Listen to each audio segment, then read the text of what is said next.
In a time when wealth was a dream and fortune a distant wish, there lived a man named Adrian. He was neither poor nor rich, but he longed for more. More gold, more power, more recognition. And one fateful evening, his wish was granted at a terrible cost. "You seem troubled." The stranger spoke, his voice smooth as silk. "Would you like to change your fortune?" Adrian hesitated, then nodded. "What would it cost me?" The stranger's lips curled into a knowing smile. "Something you won't even miss, your shadow." The contract was signed, the deal sealed. In an instant, Adrian felt a strange chill creep up his spine. He turned to the ground and gasped. His shadow was gone. But before panic could set in, his pockets felt heavier. Gold coins spilled from his coat, and his simple garments transformed into the finest silk. Adrian was no longer an ordinary man. He was rich beyond measure. The world opened its arms to Adrian. Doors that once shut in his face now welcomed him with open hands. Men envied him, and women admired him. He was powerful, but something was off.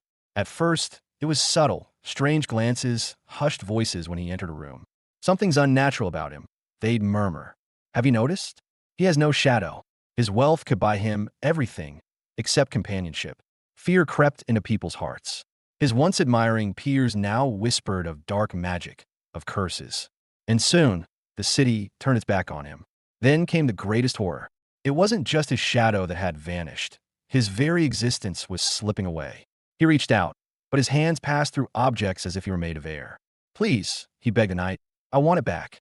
But the stranger was nowhere to be found. Adrian realized too late that what he had traded was not just his shadow, but his very essence. "You were given gold, but lost yourself," the beggar whispered. "Would you give it all up to be whole again?" Adrian, tears streaming, nodded. "I would give everything." The beggar simply smiled. "Then do it." The flames consumed his riches, his greed, his past. And as the fire died, something miraculous happened. His shadow returned. Adrian fell to his knees, laughing, crying, whole once more. Adrian had learned the greatest truth. True wealth is not in gold or riches, but in the soul, in the warmth of human connection. And never again did he seek fortune at the cost of himself.